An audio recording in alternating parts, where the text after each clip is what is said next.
The Galactic Council thought humanity's final warning was a bluff. 37 species watched Commander Jacob Hayes stand before them, his voice calm, his terms precise. Cease territorial aggression within 14 cycles or face consequences. They laughed. They voted.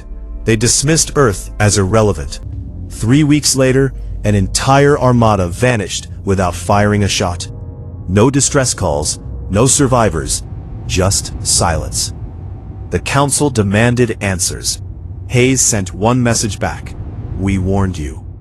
If you love stories where humanity doesn't just survive, but rewrites the rules, smash that like button, drop a comment about what you think happens next, and subscribe, because this journey is about to get intense. Now, let's move forward into the storm humanity unleashed. Commander Jacob Hayes stood in the observation deck of the UNSC Vigilant, watching the shimmer of jump space collapse into normal space. Outside, the relay station Theta 7 rotated slowly, a neutral diplomatic hub suspended between 14 star systems. It was the kind of place where wars were supposed to end, not begin.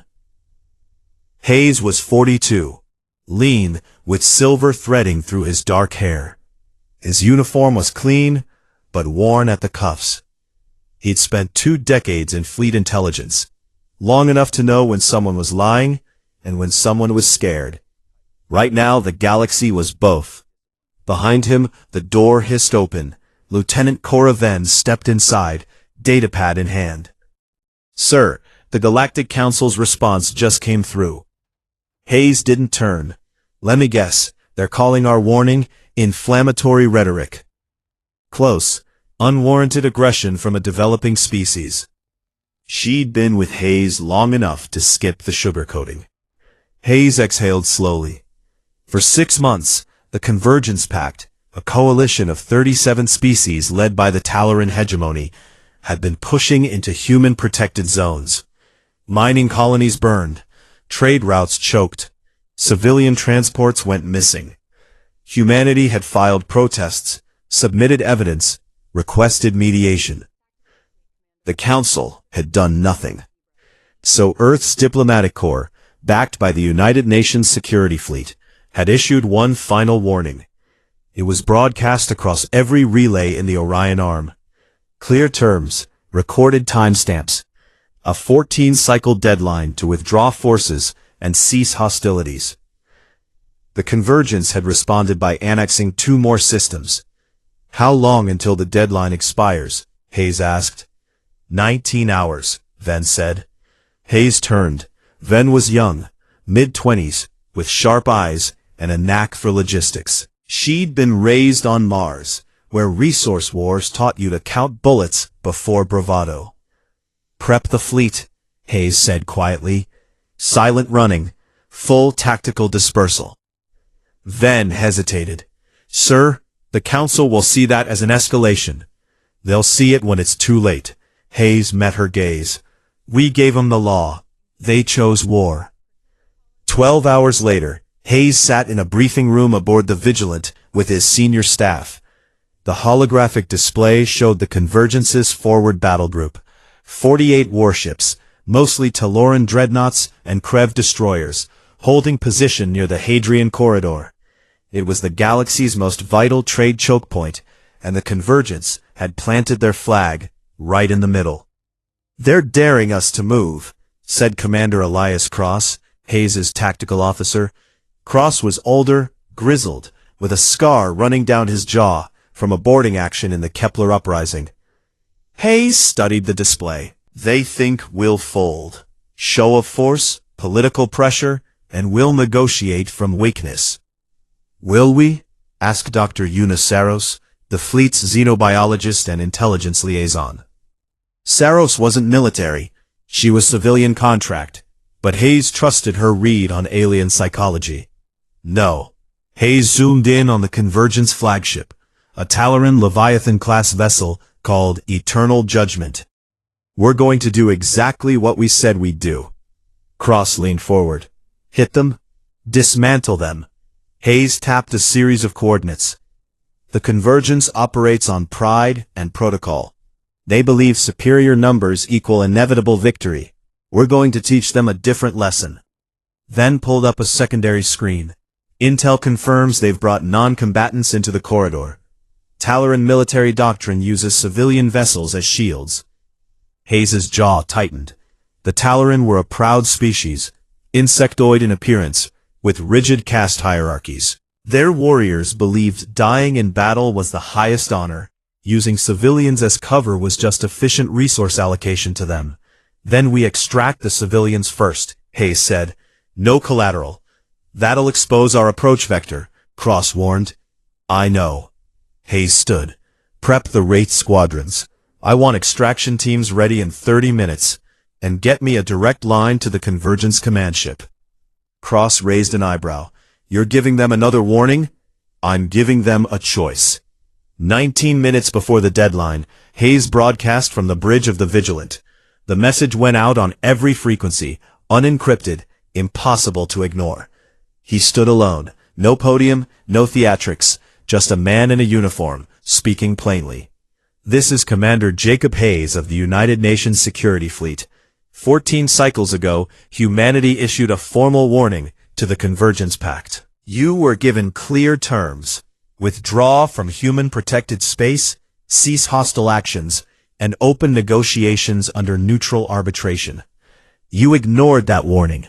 You escalated. You placed civilian populations in harm's way.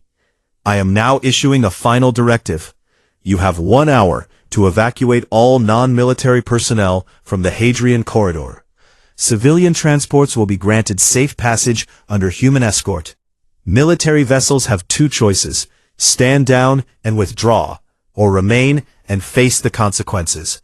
There will be no third warning. This is not a bluff. This is law. Across the galaxy, species watched. Some laughed. Others calculated. The Talaran High Command sent a response within minutes. It was a single word: decline. Then looked at Hayes. They're not moving the civilians. Hayes didn't blink. Then we move them ourselves. Launch the Wraiths. And with that, the galaxy learned what humanity meant by consequences. Outside the Vigilant, sleek black dropships peeled away into the void, running silent, sensors dark, carrying teams trained for one mission: rescue under fire. The Convergence fleet sat in formation, weapons hot, confident in their superiority. They had no idea what was about to hit them. The countdown reached 0, and humanity stopped warning. The Wraith dropships moved like ghosts through the debris fields surrounding the Hadrian Corridor. Each one carried a 12-person extraction team, combat medics, breach specialists, and translators fluent in 6 alien languages. Their mission was surgical: locate civilian transports embedded within the Convergence formation, board them, and get everyone out before the shooting started. Hayes watched from the Vigilant CIC, hands clasped behind his back. The holographic display tracked each Wraith as a faint blue blip, nearly invisible against the backdrop of Convergence warships. Wraith 1 is in position, then reported. Civilian transport Kalos confirmed. Talaran markings, but the manifest shows Krev and Sithrani refugees. Hayes nodded. The Sithrani were a fragile species, methane breathers with delicate exoskeletons. If the shooting started with them still aboard, they wouldn't survive the first pressure breach. Wraith 1, you are cleared for contact, Hayes said into the comms. Rules of engagement: non-lethal only, unless fired upon. Get them out. Copy that, Commander. Moving in. Aboard Wraith 1, Sergeant Ben Kowalski checked his sidearm one last time. The dropship's interior was cramped, lit only by red combat lights. His team sat in 2 rows, helmets on, breathing steady. They'd done this before: extract operations in hostile zones, but never with an entire enemy fleet watching. 30 seconds to docking, the pilot called. Kowalski activated his translator implant. Listen up.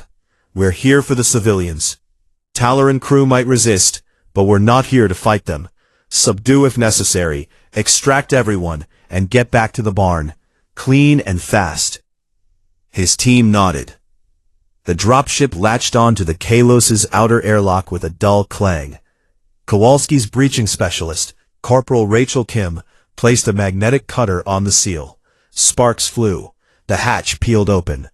Kowalski stepped through first, weapon raised. The interior of the Kalos was dim, smelling of ozone and something sharp. Talaran pheromones, stress markers. A Talaran officer stood at the far end of the corridor, mandibles clicking rapidly. "This is a violation," the officer shrieked in halting English. "You are evacuating your civilians," Kowalski interrupted. "Stand aside." The Talaran didn't move. Kowalski didn't have time for this. He nodded to Kim, who fired a neural disruptor. The Talaran collapsed, unconscious but unharmed. "Move," Kowalski ordered. His team swept through the ship. They found 63 beings, crammed into a cargo hold. Krev younglings, Sithrani elders, even a pair of human colonists who'd been captured weeks ago. The humans looked up, eyes wide with disbelief. "UNSF?" one of them whispered. "That's right," Kowalski said. "We're getting you out. Stay close." Back on the Vigilant, Ven monitored the extraction feeds. Wraith 2 and 3 have secured their targets. Civilian count is up to 216. Hayes watched the Convergence fleet. Either they thought this was a negotiation tactic, or they were too proud to acknowledge the breach.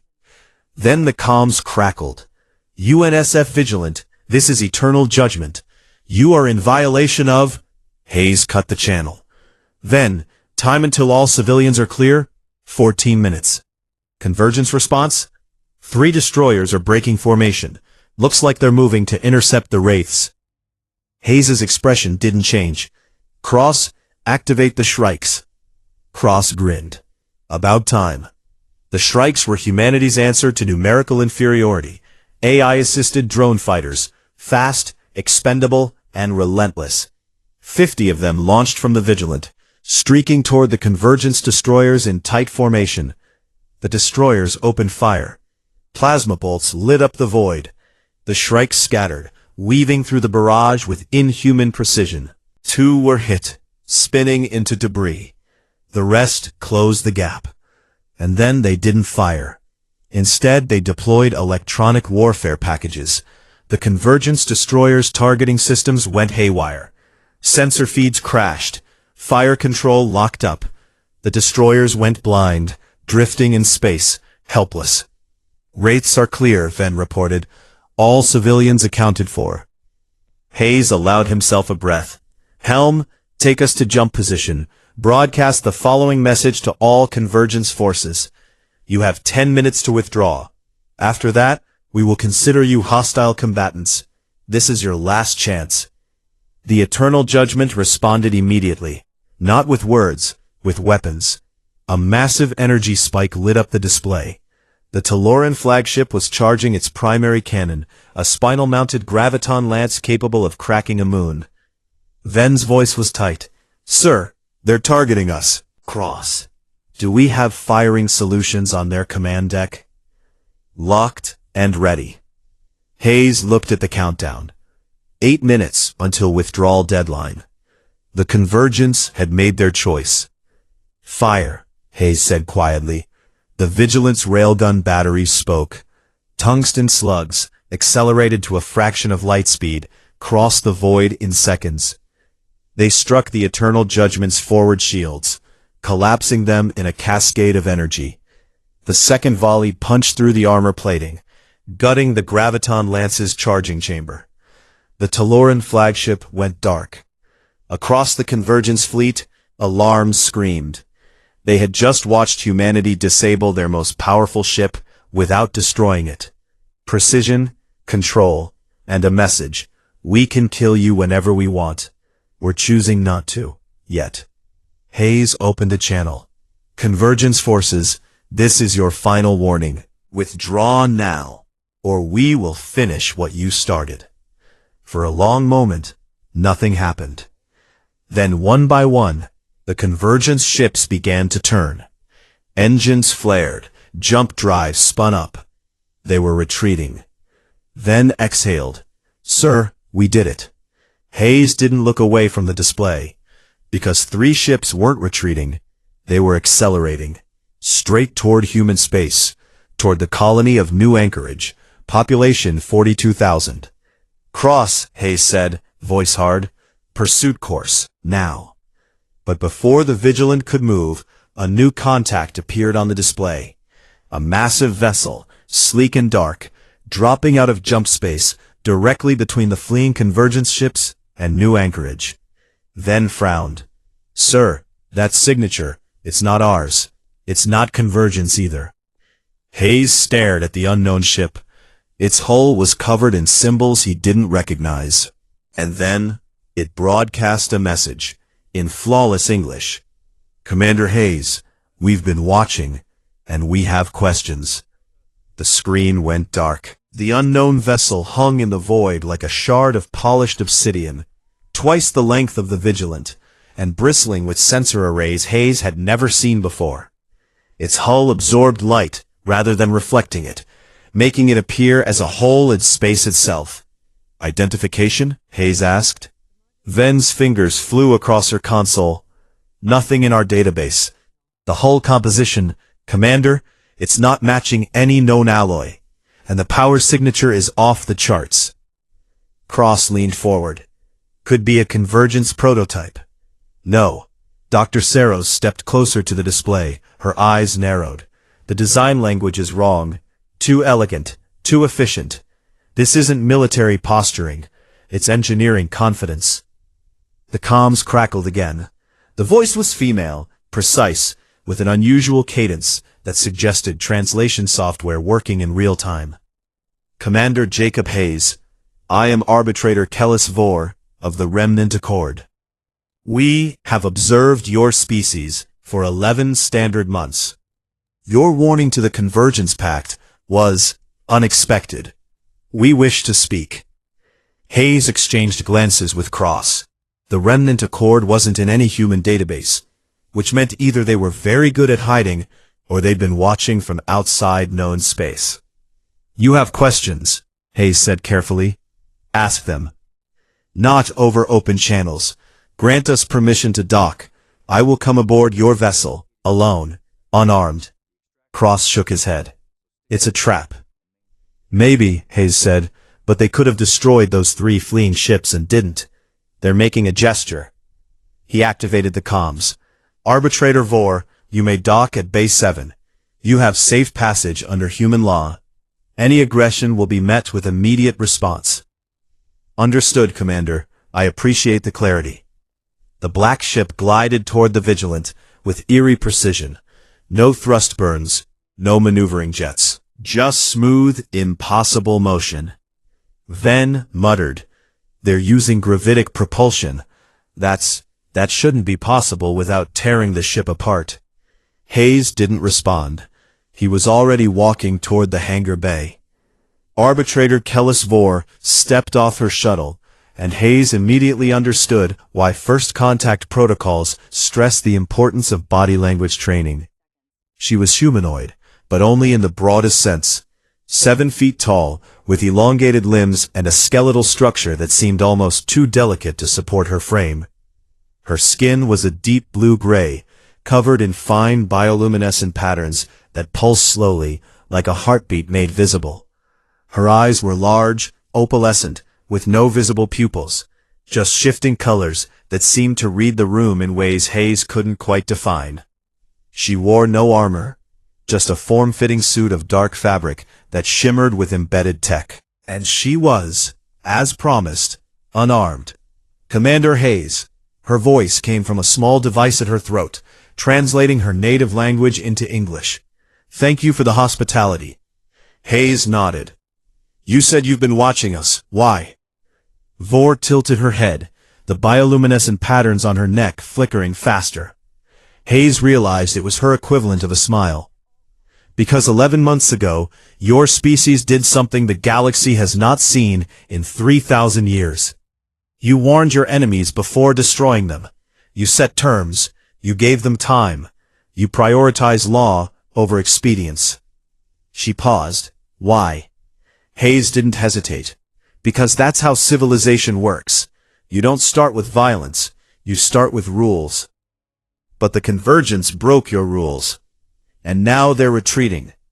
Vor's eyes shifted colors. Violet to gold. 3 of their ships are not retreating. They are fleeing toward your colony. New anchorage, yes?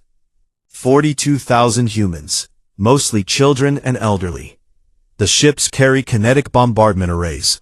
They intend to make you pay for their humiliation. Hayes felt the temperature in the room drop. We're aware. We're moving to intercept. You will not arrive in time. Vor's patterns pulsed red. But I will. Hayes studied her. Why would you intervene? Because I want to see if your species means what it says.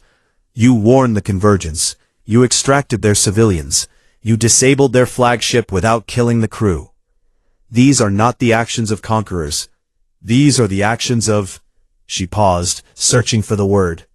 Builders. The Remnant Accord was founded by builders, Commander. We were destroyed by conquerors. We do not wish to see history repeat.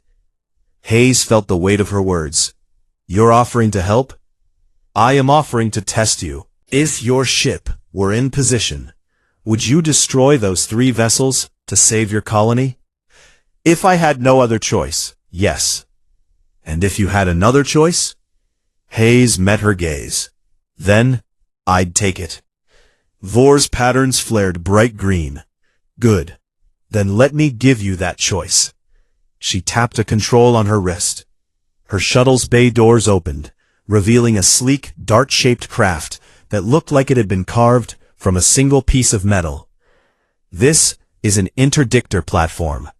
It can disable those ships without destroying them. But it requires your authorization. Under remnant law, we do not act on behalf of another species without their explicit consent. Hayes didn't hesitate. You have it. Vor inclined her head. Then I will stop them. But Commander, when this is over, we need to speak about your future. The convergence is not the galaxy's only threat. And humanity has just announced itself to forces far older and far less forgiving. Before Hayes could respond, Vor turned and walked back to her shuttle. The craft lifted off silently, phased through the Vigilance hangar shield, and vanished into jump space. Ven's voice crackled over Hayes' earpiece. Sir, she's gone. Tracking shows her intercepting the convergence ships in 90 seconds. Hayes returned to the CIC, just in time to watch. The 3 convergence destroyers were pushing their engines to maximum burn, racing toward new anchorage. Their bombardment arrays were armed, targeting solutions locked. The colony had 12 minutes before the first kinetic strike. Then Vor's ship dropped out of jump space directly in front of them. She didn't fire a weapon. She didn't issue a warning. She simply activated the interdictor. The effect was immediate. A sphere of warped space-time enveloped all 3 destroyers. Their engines cut out. Their weapons went dead. Their reactors flickered and stabilized at minimal output. The ships went completely inert, drifting in space like ancient wrecks. Vor's ship hovered there for a moment, then broadcast a message on all frequencies. Convergence vessels. You are now under Remnant Accord jurisdiction. Any attempt to reactivate weapons will result in immediate destruction. You will remain here until human authorities arrive to take custody. This is not negotiable. Hayes allowed himself a thin smile. Ven, dispatch recovery teams to those destroyers. I want full crew manifests and a forensic sweep of their logs. If they were acting under orders, I want to know who gave them. Yes, sir. Cross looked at Hayes. You trust her? No, Hayes admitted, but she's right. We just painted a target on ourselves. If there are worse things out here than the convergence, we need to know what we're dealing with. Commander, I've been analyzing Vor's ship.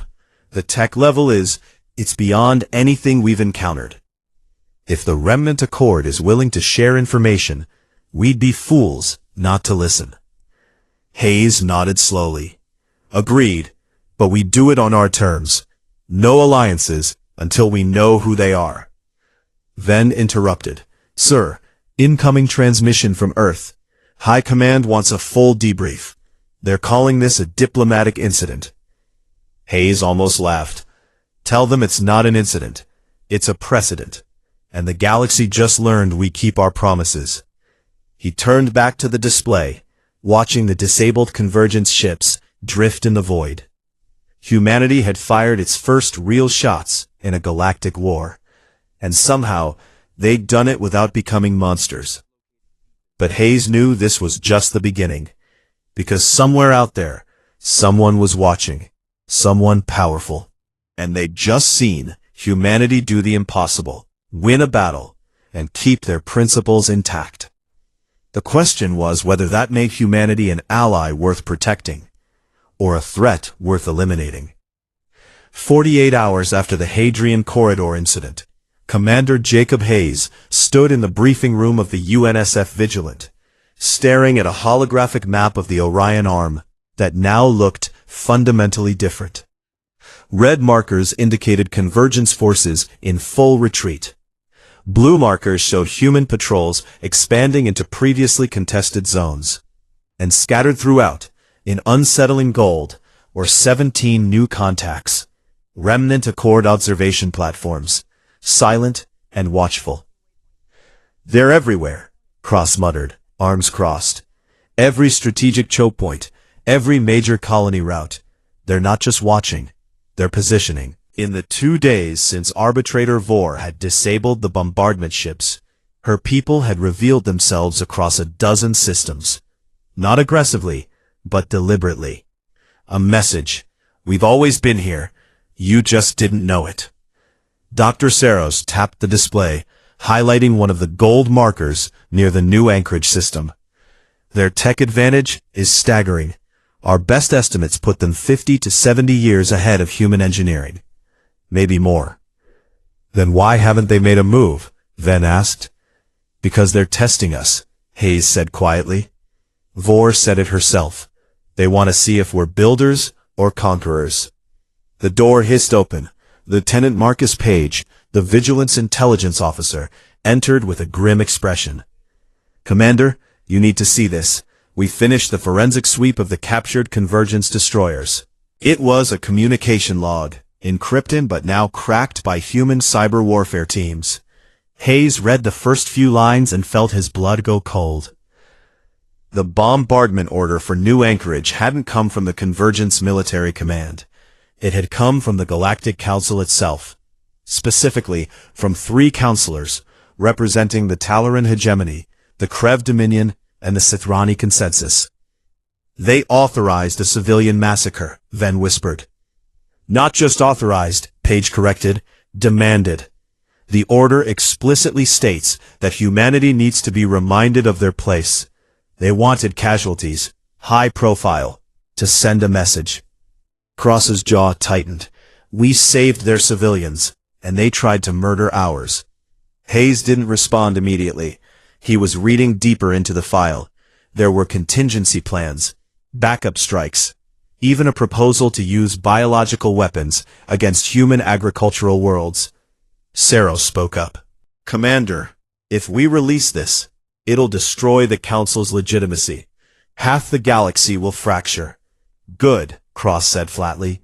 Wait. Hayes held up a hand. We don't release this, not yet. Everyone stared at him. Hayes met their eyes.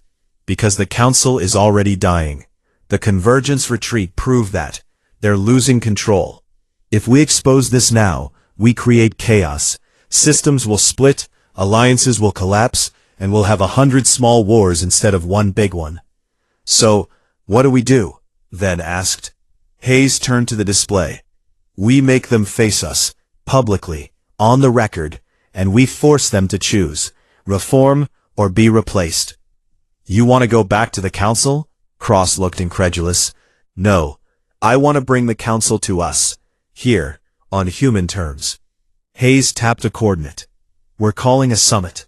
Neutral space, full transparency, Every species, every counselor, and every piece of evidence we have.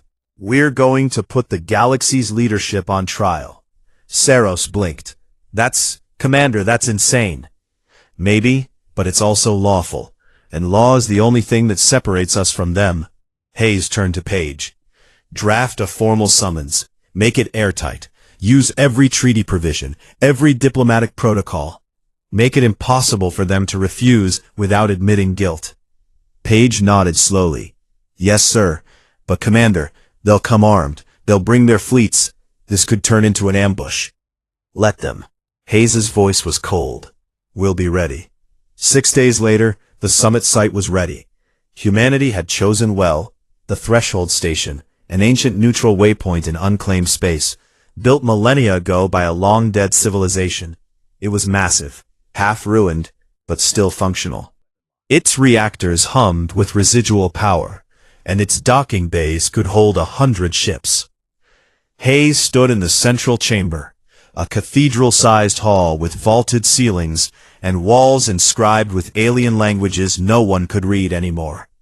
It was a reminder. Civilizations fall, empires crumble.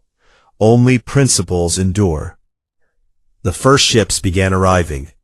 The Talaran came in force, 12 warships and a command carrier.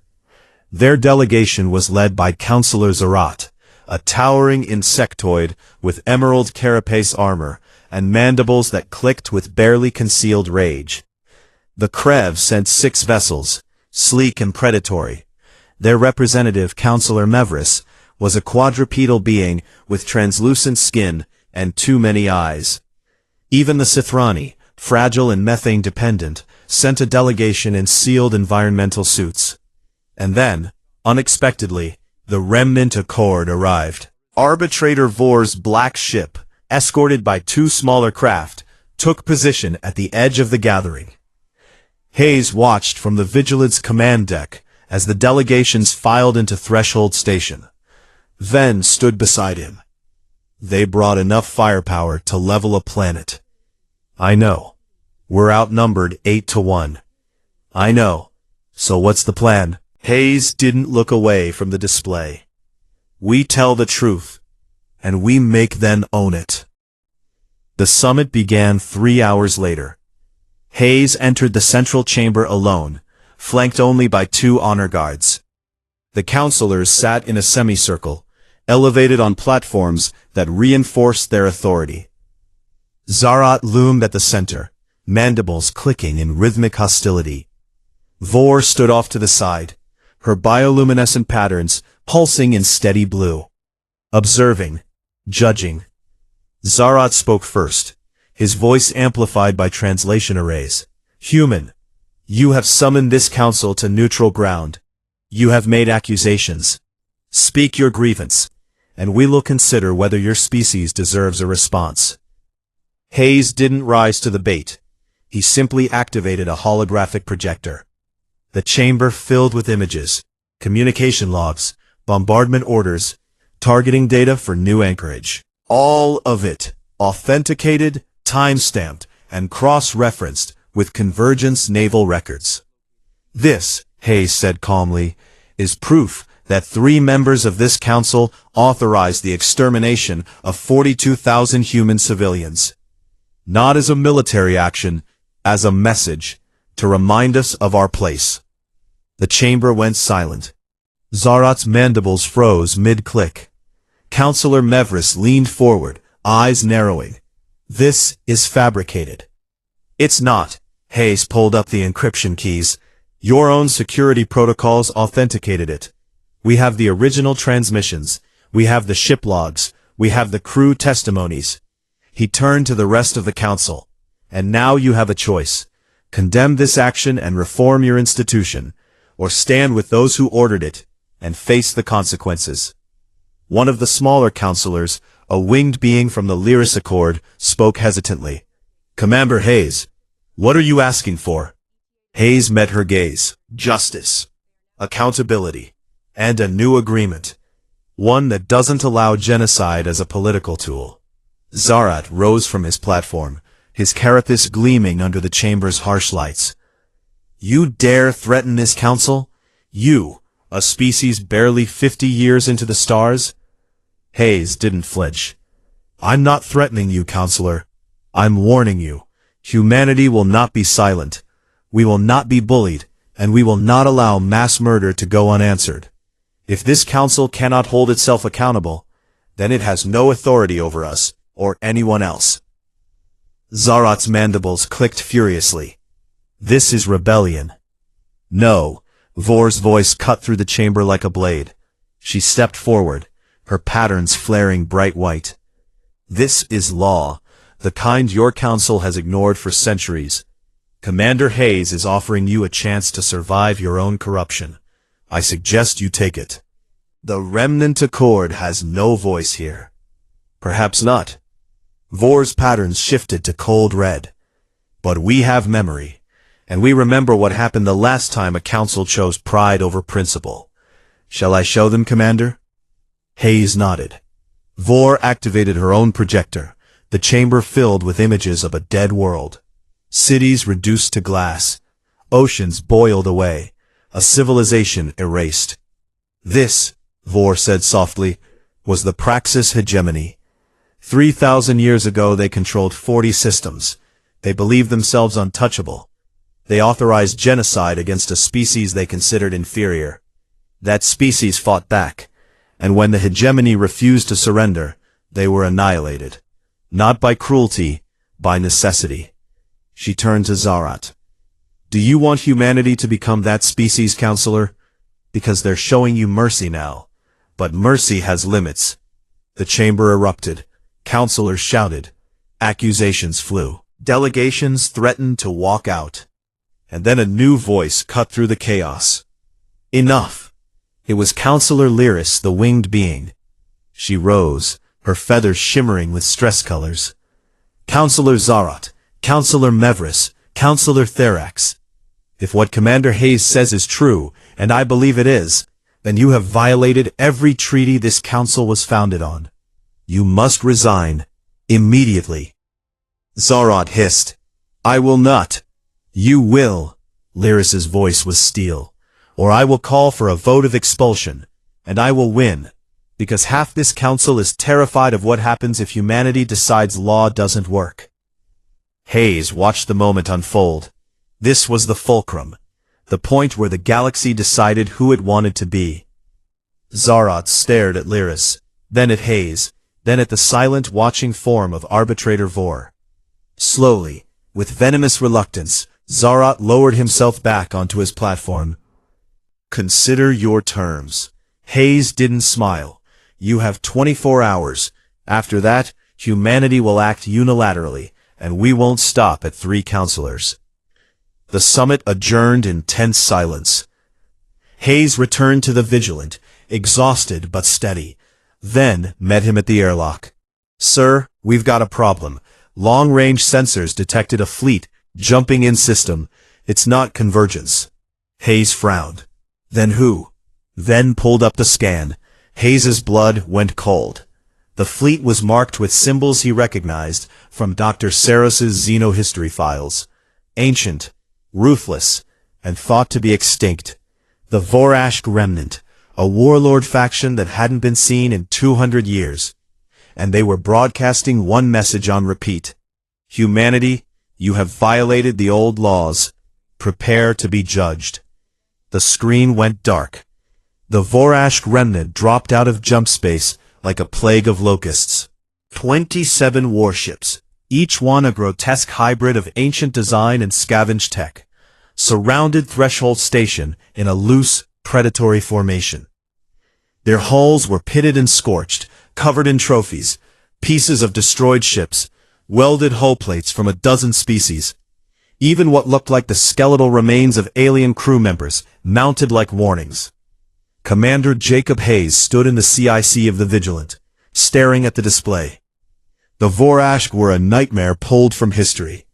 A coalition of warlords and outcasts who had been exiled from the Galactic Council 3 centuries ago for refusing to accept peace treaties. They didn't negotiate. They didn't warn. They simply took what they wanted and erased anyone who resisted. Why now? Ven asked, her voice tight. Dr. Saros pulled up a historical file. The Vorashk believe in a doctrine called the right of conquest. It's old, pre-council law. Essentially, any species that challenges the established order can be subjugated as a corrective measure. By issuing our ultimatum to the council, we triggered their intervention clause. They think they're the enforcers, Cross muttered. The galaxy's immune system. Exactly. Saros zoomed in on the Vorashk flagship, a massive dreadnought covered in spikes and energy scarring. That shit is the Wrath of Koravas. Their commander is Warlord Sevik. He's been operating in the outer dark for decades. If he's here, it means he sees us as a threat worth eliminating. Hayes activated the comms. Threshold Station, this is Commander Hayes. All council delegations are to evacuate immediately. This is not a drill. You have 15 minutes. Councillor Lyris's voice came back, shaking. Commander, the Vorashk are blocking the jump routes. We can't leave. Hayes cursed under his breath. Then, analysis. Can we break their formation? Then ran the numbers. Not without casualties. They've got overlapping fields of fire. If we push through, we lose at least half our ships. And if we don't? They'll board Threshold Station and execute every councillor as a show of dominance. That's standard Vorashka doctrine. Hayes looked at the display. 27 enemy ships. 8 human vessels, counting the Vigilant. The math was brutal. Then a new contact appeared on the screen. Arbitrator Vor's ship glided forward, positioning itself between the Vigilant and the Vorashka fleet. Her voice crackled over the comms. Commander Hayes, I am transmitting tactical data to your fleet. The Vorashk are dangerous, but they are not invincible. They rely on intimidation and superior numbers. If you can disrupt their command structure, they will fracture. Hayes frowned. You fought them before. My people were destroyed by them, but we learned their weaknesses before we fell. Vor's patterns pulsed red. Warlord Sevik commands from the front. Kill him, and the fleet will collapse into infighting. But you will need a distraction. What kind of distraction? The kind that makes him angry enough to stop thinking tactically. I will provide it. You provide the killing blow. Hayes didn't hesitate. Do it. Vor's ship accelerated toward the Vorashk fleet, broadcasting on all frequencies in a language Hayes didn't recognize. The translation came through a moment later. Warlord Sevik, I am Arbitrator Kellis Vor, last survivor of the Praxis Defense Accord. Your people slaughtered mine. Today, I claim the right of retribution. The Vorashk fleet didn't respond with words. They responded with fire. Plasma bolts and kinetic rounds filled the void. Vor's ship twisted and rolled, its gravitic propulsion allowing impossible maneuvers. She wasn't trying to fight. She was drawing them out. And it was working. 3 Vorashk destroyers broke formation, chasing Vor like wolves after a wounded deer. The Wrath of Koravas followed, its massive bulk pushing forward with surprising speed. Hayes saw the opening. Cross, target the Wrath's command deck. Railgun strike full power. Helm, jump us into knife-fighting range. We're going to put a tungsten slug through Sevik's brain. Sir, that'll put us inside their point defense envelope, Then warned. I know. Do it anyway. The Vigilant jumped. Micro-jumps were dangerous, unpredictable, and strictly against UNSF safety protocols. But they were also instantaneous. One moment, the Vigilant was 3,000 kilometers from the Vorashk flagship. The next, it was 200 meters off the Wrath's starboard bow. So close that the enemy's shields hadn't even registered the threat. Hayes didn't wait. Fire! The railgun spoke. A 2-ton tungsten slug, accelerated to 0.4% light speed, crossed the gap in a fraction of a second. It punched through the Wrath's armor plating like tissue paper, cored through 6 decks, and detonated the ship's primary reactor. The Vorashk flagship didn't explode. It simply stopped. Power died, lights went dark, and then, slowly, the massive vessel began to drift, a tomb filled with the dead and dying. The Vorashk fleet hesitated. For 3 seconds, nothing happened. Then chaos erupted. 5 Vorashk ships turned on each other, each captain vying for command. 3 more broke formation entirely, fleeing into jump space. The rest scattered, leaderless and panicking. Cross grinned. Vor was right. They're falling apart. But Hayes wasn't watching the Vorashk. He was watching the council delegations. Councillor Jarat's command carrier was moving, not toward the jump routes, toward the Vigilant. "Sir," Ven said urgently, "the Taloran are arming weapons. They're targeting us." Hayes's jaw tightened. "Of course they are. We just proved the council is irrelevant. They can't allow that." Cross looked at him. "Do we fire first?" Hayes hesitated. This was the moment, the choice. Humanity could wipe out the Taloran delegation right now, eliminate a threat, and claim self-defense. Or they could hold the line. "Negative," Hayes said quietly. "We don't fire unless fired upon. Broadcast a warning. Tell them if they shoot, we will respond. But we're giving them the chance to stand down." The message went out. Councillor Jarat's response was a plasma torpedo, streaking toward the Vigilance Bridge. Hayes didn't flinch. Cross, countermeasures. The Vigilance Point Defense Grid activated. Lasers intersected the torpedo mid-flight. It detonated in a brilliant flash, harmless. "Return fire," Hayes said. "Disable them. Non-lethal." The Vigilance railguns fired again, this time targeting the Taloran carrier's engines. Precision strikes, surgical. The carrier went dead in space, intact, but powerless. And then Arbitrator Vor returned. Her ship appeared directly above the Taloran carrier, weapons charged, every sensor locked on Jarat's ship. "Councillor Jarat," Vor broadcast coldly. "You have fired on a species under Remnant Accord observation. This is a violation of the Treaty of Watching. Stand down, or I will remove you from existence." There was a long silence. Then Zarat's voice, broken and bitter, "We surrender." Hayes exhaled. 4 hours later, the battlefield was quiet. The Vorashk had fled or been destroyed. The council delegations were in emergency session, broadcasting across the galaxy. Councillors Zarat, Mevris, and Therax had resigned in disgrace, their crimes exposed for all to see. Humanity had won. But Hayes didn't feel victorious. He felt tired. He stood in the observation deck of the Vigilant, watching Threshold Station slowly rotate against the stars. Ven joined him. "Earth is calling it a miracle," she said. "The news feeds are calling you a hero." Hayes shook his head. "We were lucky. Vor's intervention, the Vorashk fracturing, Jarat's arrogance. Any one of those goes differently, and we're dead." "But we're not," Ven said gently. "And the galaxy knows it. We kept our word, Commander. We warned them. We fought clean. And we won anyway." Hayes looked at her. "At what cost? How many species are going to see this and decide we're the next threat?" Before Ven could answer, Arbitrator Vor's voice crackled over the comms. "Commander Hayes, I am departing. But before I go, I wish to leave you with something." Vor's face appeared, her patterns glowing soft gold. "You asked why we've been watching," she said.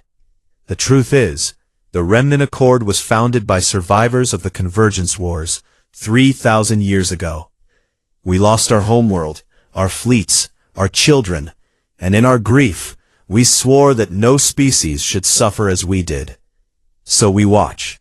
We wait. And when a species emerges that might break the cycle of violence, we offer them a choice." She paused. "Humanity, you have passed the first trial. You fought with honor. You warned your enemies. You protected the innocent. You did not become the monsters you fought." Her patterns flared bright. The Remnant Accord recognizes Earth as a sovereign power. We will share our knowledge, our technology, our alliances. But in return, you must hold to your principles. The moment you abandon law for expedience, we will know, and we will act. Hayes nodded slowly. Understood. And Vor, thank you for giving us the choice. Vor's patterns pulsed once, warm and approving. Do not thank me yet, Commander. The galaxy is vast, and you have only just begun to see what lives in the dark. The transmission ended. Hayes turned back to the stars. Somewhere out there, new threats were watching, new enemies, new challenges. But humanity had sent a message, and the galaxy would remember it. 3 months after the Battle of Threshold Station, Commander Jacob Hayes stood in the Grand Assembly Hall on Earth, a building that had once been the United Nations headquarters, and now served as the seat of humanity's unified government. The chamber was packed. Diplomats, military officers, scientists, and representatives from 43 human colonies across 16 star systems. But today, they weren't alone. Seated in the gallery, in specially constructed environmental pods and gravity-adjusted platforms, were delegates from 11 alien species. The Lyris Accord, the Methune Collective, the Korathi Protectorate, even a single representative from the Remnant Accord, Arbitrator Kellis Vor, her bioluminescent patterns pulsing calm blue as she observed the proceedings. Hayes stood at the podium, his dress uniform crisp but uncomfortable. He'd spent 2 decades in fleet intelligence, not politics. But Earth's leadership had insisted. The man who'd faced down the Galactic Council and the Vorashk warlords needed to speak for humanity at this historic moment. The Secretary General, Elena Vasquez, stepped forward. Commander Hayes, on behalf of the people of Earth and all human colonies, I present you with the Star of Terra, our highest honor, for actions in defense of human law and galactic peace. The chamber erupted in applause. Hayes accepted the medal, a simple platinum star etched with the continents of Earth, and stepped to the microphone. Thank you, Madam Secretary. But I didn't do this for medals. I did it because it was necessary. He looked out at the assembly. 3 months ago, humanity faced a choice. We could have responded to aggression with unchecked violence. We could have prioritized revenge over rescue. We could have become the very thing we were fighting against. He paused, letting the words settle. We didn't, and that decision, that restraint, cost us. We lost ships. We lost people. Lieutenant Marcus Page gave his life, disabling a Vorashk boarding party. Sergeant Ben Kowalski spent 4 weeks in a medical pod, recovering from injuries sustained extracting civilians. Hundreds more bear scars, physical and mental, from holding the line. Hayes gestured to the alien delegates. But because we chose law over expedience, because we warned before we struck, because we protected the innocent even when it was tactically inconvenient, we're standing here today with allies instead of ashes. He turned to Vor. Arbitrator Vor, your people suffered the consequences of unchecked war. You survived by remembering what mattered. I hope humanity never forgets that lesson. Vor's patterns flared gold. She stood, her towering frame unfolding with alien grace. Commander Hayes, humanity has proven itself worthy of trust. The Remnant Accord formally recognizes Earth's sovereignty and offers a mutual defense pact. But more than that. She paused, her patterns shifting to warm violet.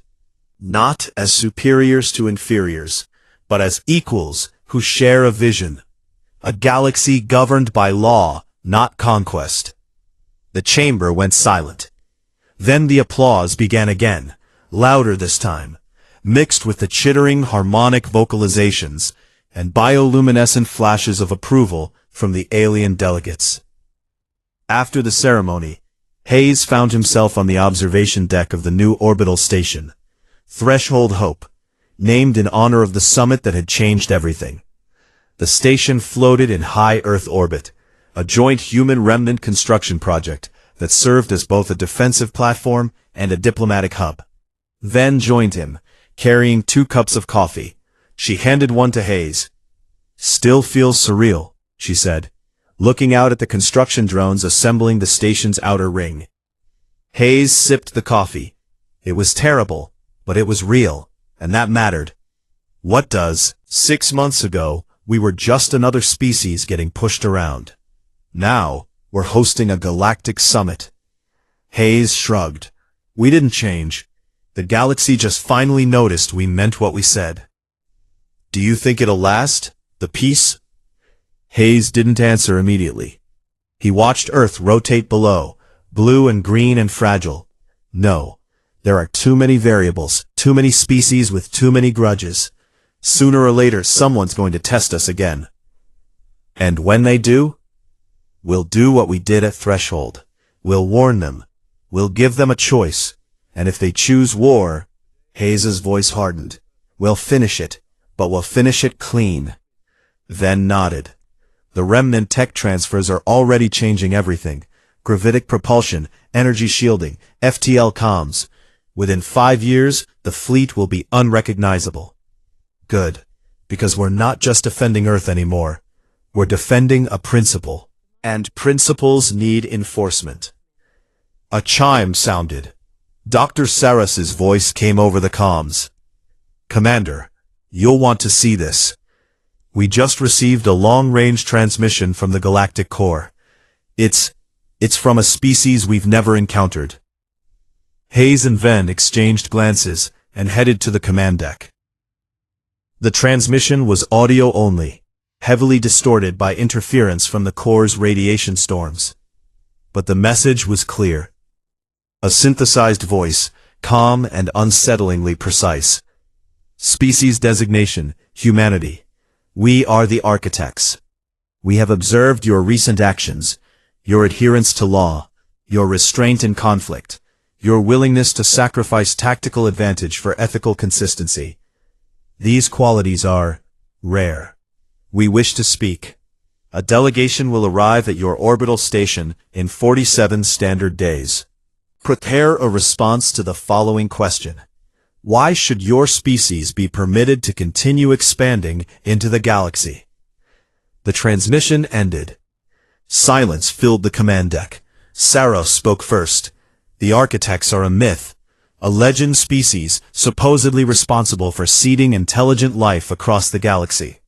If they're real, then we just got noticed by something far older than the Remnant Accord, Hayes finished.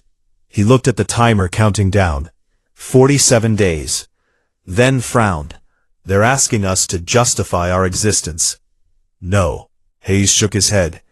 They're asking us to prove we understand responsibility. That we're not just another empire waiting to collapse. And if we can't? Hayes met her gaze. Then we'd better start practicing our answer. Because humanity's trial isn't over. It's just beginning. 6 weeks later, the architect's vessel arrived. It was unlike anything humanity had ever seen. A structure the size of a moon, composed of interlocking geometric shapes that seemed to fold in and out of normal space. It didn't hail. It didn't broadcast. It simply appeared in high orbit above Earth and waited. Hayes stood in the newly completed diplomatic suite aboard Threshold Hope, flanked by Secretary General Vasquez, Arbitrator Vor, and a dozen human and alien advisors. The architect's delegation materialized in the center of the room, not through a doorway, but simply there, as if reality had edited them into existence. There were 3 of them, humanoid, but clearly artificial, bodies of liquid metal, faces smooth and featureless, except for eyes that glowed with soft, analytical light. The lead architect spoke. Its voice was neither male nor female, just precise. We have reviewed your species' history, your wars, your genocides, your environmental destruction. By any objective measure, you are a threat to galactic stability. Hayes didn't flinch. We are, but we're also the species that stopped ourselves, that created international law, that built institutions to hold ourselves accountable. We're not perfect, but we're trying. The architect tilted its head. Trying is insufficient. The galaxy has seen 1,000 species try. Most fail. Why should you be different? Hayes glanced at Vor, then back at the architect. Because we warned our enemies before destroying them. Because we risked our own people to save civilians who weren't even our species. Because when we had the chance to conquer, we chose law instead. He stepped forward. You want proof we're different? You're standing in it. This station, built by humans and remnant together, defended by a coalition of species who 3 months ago barely knew each other's names. We didn't force that. We earned it. The architect was silent for a long moment. Then it raised one metallic hand. The room filled with holographic images. Humanity's history, compressed into a timeline. The wars, the treaties, the failures, the small incremental victories. Interesting, the architect said softly. You are a species of contradictions, violent yet principled, aggressive yet merciful, ambitious yet restrained. It paused. This makes you dangerous, but perhaps necessary. Hayes frowned. Necessary for what? The architect's eyes flared brighter. The galaxy is dying, Commander Hayes. Not today, not tomorrow, but in 3,000 years, the core will collapse. Stars will fail. Civilizations will fall. The architects have spent 1,000,000 years seeding intelligence, hoping one species would develop the capability and the will to prevent it. The room went silent. We have tested hundreds of species. The remnant accord came close. The Talaran, in their prime, showed promise. But all failed the same test. They prioritized survival over responsibility. They conquered instead of building. They hoarded instead of sharing. The architect turned to Hayes. Humanity has passed the first trial. You fought with restraint. You honored your principles under pressure. You built allies instead of empires. It extended a hand. The question now is, will you accept the burden of stewardship? Will you help save the galaxy, knowing it may cost you everything? Hayes looked at Vasquez, at Vor, at the advisors watching in stunned silence. Then he looked back at the architect. We'll try, Hayes said simply. That's all we can promise. But we'll try with everything we have. The architect's eyes pulsed once, warm and approving. Then welcome, humanity, to the Assembly of Stewards. You are no longer alone, and the galaxy will remember that you were warned, and you listened. 10 years later, Commander Jacob Hayes, now Admiral Hayes, stood on the bridge of humanity's first architect-designed vessel, the Endurance.